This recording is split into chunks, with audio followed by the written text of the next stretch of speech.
Friends, ഇന്ന് നമ്മൾ കാണാൻ പോകുന്നത് നോവോദെവിച്കി എന്ന കോൺവെൻറ്റും അതിനോട് ചേർന്നിട്ടുള്ള ഏറ്റവും ലക്ഷറീസ് ആയിട്ടുള്ള ഇവിടുത്തെ സിമിത്തേരിയാണ് കാണാൻ പോകുന്നത്. ഇത് ലൊക്കേറ്റഡ് എവിടെയാണെന്ന് ചോദിച്ചു കഴിഞ്ഞാൽ മോസ്കോ തന്നെയാണ്. സെൻട്രൽ മോസ്കോയിലാണ് ഇതിൻ്റെ ലൊക്കേഷൻ വരുന്നത്. അതേപോലെ തന്നെ ഒരുപാട് ടൂറിസ്റ്റുകൾ ഇവിടെ വരാറുണ്ട്.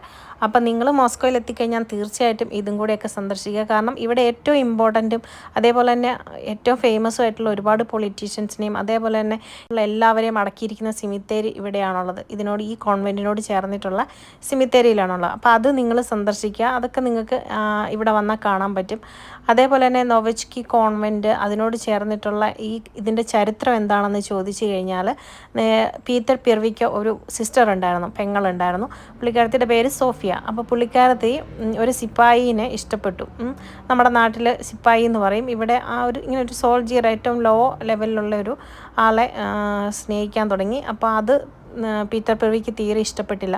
അപ്പോൾ കുറേ വാണിംഗ് കാര്യങ്ങളൊക്കെ കൊടുത്ത്, പക്ഷേ സിസ്റ്റർ അത് കേൾക്കാൻ റെഡി ആയിട്ടില്ല. ആ സമയത്ത് പീറ്റർ പിർവി ഇയാളെ തലയറുത്ത് കൊന്നുകളയുകയും അതേപോലെ തന്നെ സിസ്റ്ററിനെ ഇവിടെ കൊണ്ടുവന്നു. അതായത് ക്രിസ്തുവിൻ്റെ മണവാട്ടി എന്നൊക്കെ നമ്മൾ പറയത്തില്ലേ, അന്നത്തെ കാലത്തും ഇവിടെ ഏറ്റവും ഇതുപോലെ നിയമങ്ങളൊക്കെ ലംഘിക്കുന്ന സ്ത്രീകൾക്ക് ഭർത്താക്കന്മാരെ അല്ലെങ്കിൽ വീട്ടുകാർ കൊടുത്തിരുന്ന ഒരു തടങ്കൽ ശിക്ഷയാണ് ഈ കോൺവെൻറ്റിലേക്ക് അവരെ മാറ്റുക, അവരെ യാതൊരു ഫ്രീഡങ്ങളും അനുഭവിക്കാത്തവരായിട്ട് മാറ്റുക എന്നുള്ളത്. അങ്ങനെ ചെയ്തിരുന്ന ഒരു കോൺവെൻറ്റാണ്, അങ്ങനെ ചെയ്ത ഒരു കോൺവെൻറ്റാണിത്. ഈ കോൺവെൻറ്റ് 15ാം സെഞ്ച്വറിയിലാണ് അതായത് നിർമ്മിച്ചത്. അപ്പം അതുമുതൽ ഇപ്പോൾ വരെയുള്ള ഈ ഒരു സ്ട്രക്ചർ കാര്യങ്ങൾ ഒക്കെ ഇപ്പോഴും അതേപോലെ തന്നെയാണ് നിലനിർത്തിയിരിക്കുന്നത്. യാതൊരു വിധത്തിലുള്ള മാറ്റങ്ങളും വരുത്തിയിട്ടില്ല. ജസ്റ്റ് പെയിൻറ്റിങ് കാര്യങ്ങളാണ് മാറ്റിയിട്ടുള്ളൂ. അതേപോലെ തന്നെ നിങ്ങൾക്ക് ഇവിടെ വരുമ്പോൾ എത്രയോ വർഷങ്ങൾക്ക് മുമ്പിട്ടുള്ള എല്ലാവരുടെയും സിമിത്തേരികൾ, അവരുടെ കല്ലറകൾ നിങ്ങൾക്ക് ഇവിടെ കാണാൻ പറ്റും. അതൊക്കെ താല്പര്യമുള്ളവർ, ഹിസ്റ്ററി അറിയാൻ താല്പര്യമുള്ളവർക്ക് ഏറ്റവും ബെസ്റ്റ് ഓപ്ഷനാണിത്.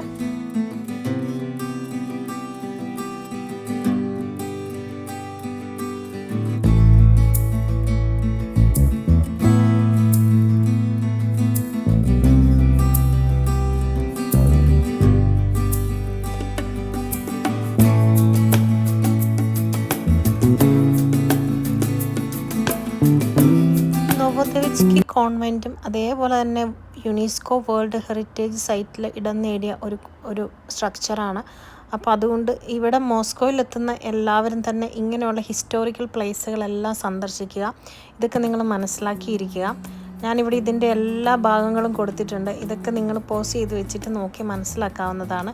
ഇങ്ങോട്ട് അതുപോലെ തന്നെ ടൂറിസ്റ്റുകളായിട്ട് വരുന്നവർക്ക് ഇതുപോലത്തെ ബസ് സർവീസ് കാര്യങ്ങളൊക്കെ ഉണ്ട്. അത് നിങ്ങൾ പ്രയോജനപ്പെടുത്തുക. നിങ്ങൾ കോൺവെൻറ്റും അതിനോടനുബന്ധിച്ചുള്ള ഭാഗങ്ങൾ കണ്ടതിന് ശേഷം അതിൻ്റെ വോളിനോട് ചേർന്ന് തന്നെയാണ് ഈ ഫേമസ് ആയിട്ടുള്ള സിമിത്തേരി വരുന്നത്. ഇതും കൂടി നിങ്ങൾ സന്ദർശിക്കുക. കാരണം ഇതാണ് ഏറ്റവും ഫേമസും അതേപോലെ തന്നെ ലക്ഷറി ആയിട്ടുള്ള സിമിത്തേരി എന്ന് പറയുന്നത്. ഇവിടെ നമുക്ക് ഒരു പ്ലേസ്, അതായത് നമ്മൾ മലയാളത്തിൽ പറഞ്ഞാൽ നമുക്കൊരു 6 അടി മണ്ണ് കിട്ടണമെങ്കിൽ കോടികൾ കൊടുക്കണം. അങ്ങനെ ഒരു പ്ലേസാണ് ഈ ഒരു സിമിത്തേരി എന്ന് പറയുന്നത്.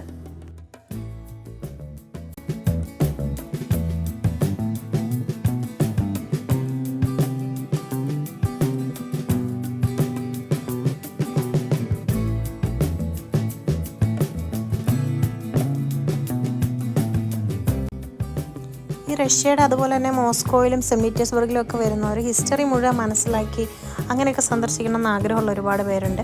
അപ്പോൾ അവർക്ക് വേണ്ടിയിട്ടാണ് ഞാൻ ഈ വീഡിയോ മുഴുവനായിട്ട് ഇങ്ങനെയൊക്കെ കാണിക്കുന്നത്. അത് താല്പര്യമില്ലാത്തവർക്ക് സ്കിപ്പ് ചെയ്ത് പോകാവുന്നതാണ്. ഇത് മോസ്കോയുടെ മേയറായിട്ടിരുന്ന യൂറി ലുഷ്കോവിൻ്റെ കല്ലറയാണ്. അപ്പോൾ ഇവിടെയാണ് അദ്ദേഹം 2019 അദ്ദേഹം മരിച്ചത്. ഫേമസ് ആയിട്ടുള്ള പല സിംഗേഴ്സ്, ആക്ടേഴ്സ് അവരൊക്കെയാണ് ഇവിടെ അടക്കം ചെയ്തത്. ഇത് ലുക്മില സൈക്കിന എന്ന സിംഗറാണ്. വളരെ പോപ്പുലർ ആയിട്ടുള്ള റഷ്യൻ സിംഗറായിരുന്നു ഇവർ. അപ്പോൾ അവരുടെയും കല്ലറ ഇവിടെ നിങ്ങൾക്ക് കാണാൻ പറ്റും. 2009 മരിച്ചത്. ഇത് സ്വേറ്റ്നോയ് ബുൾവാർ എന്ന പ്ലേസിലെ, മോസ്കോയിലുള്ള പ്ലേസിലെ സർക്കസിൻ്റെ ഡയറക്ടർ അതായിരുന്നു. അദ്ദേഹത്തിൻ്റെ ആ ഡോഗിനെയും ഇവിടെ തന്നെയാണ് അടക്കിയിരിക്കുന്നത്. അത് നിങ്ങൾക്ക് ഭയങ്കര ഇൻട്രസ്റ്റിംഗ് ആയിട്ട് തോന്നുന്നു ഇവിടെ വന്ന് കണ്ടു കഴിയുമ്പോൾ.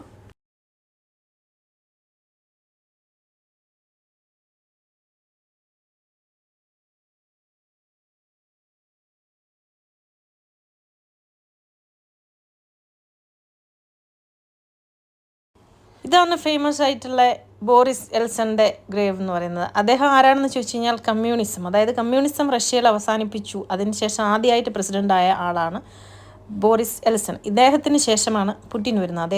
ഇദ്ദേഹത്തിൻ്റെ കയ്യിൽ നിന്ന് ഹാൻഡ് ഓവർ ചെയ്തതാണ് പുടിന് അധികാരം. അതിനുശേഷം ഇദ്ദേഹം കുറേ കാലം ജീവിച്ചിരുന്നു. അതിനുശേഷം അസുഖങ്ങളൊക്കെ വന്നിട്ടാണ് ഇദ്ദേഹം മരണപ്പെടുന്നത്. ഇദ്ദേഹത്തിൻ്റെ വൈഫ് ഇപ്പോഴും ജീവിച്ചിരിപ്പുണ്ട്. 2 പെൺകുട്ടികളാണ് ഇദ്ദേഹത്തിനുള്ളത്. അപ്പം ഇദ്ദേഹത്തിൻ്റെ ഈ ഒരു കല്ലറ എന്ന് പറയുന്ന ഒരു പതാകയുടെ രൂപത്തിലാണ്. 2007 മരിക്കുന്നത്.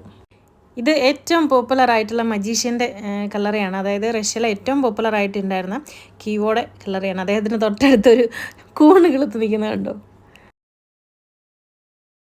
പിന്നെ അടുത്തായിട്ട് കാണുന്നത് എൽദപ്പർ പാർട്ടി ലീഡർ വ്ളാഡിമിർ ജെറിനോവ്സ്കി എന്ന ആളുടെ ആണ്. ഇത് ഇവിടുത്തെ ഏറ്റവും പോപ്പുലർ ആയിട്ടുണ്ടായിരുന്ന, അതായത് 100 വർഷം വരെ ജീവിച്ചിരുന്ന ആക്ടറാണ്. ഇദ്ദേഹത്തിൻ്റെ പേര് വ്ളാഡിമിർ മിഖായിലോവിച്ച് സെർജിൻ എന്നാണ്. അപ്പോൾ ഇത്രയും ആൾക്കാരുടെ ഗ്രേവ് കാര്യങ്ങളൊക്കെ നമ്മൾ കണ്ടു പരിചയപ്പെട്ടു. അപ്പോൾ നിങ്ങൾ മോസ്കോയിൽ വരുന്നവർ ഇതൊക്കെ ഇൻട്രസ്റ്റ് ഉണ്ടെങ്കിൽ വന്ന് കാണുക. അപ്പോൾ നമുക്കിനി അടുത്ത വീഡിയോയിൽ കാണാം. അപ്പോൾ താങ്ക് യു.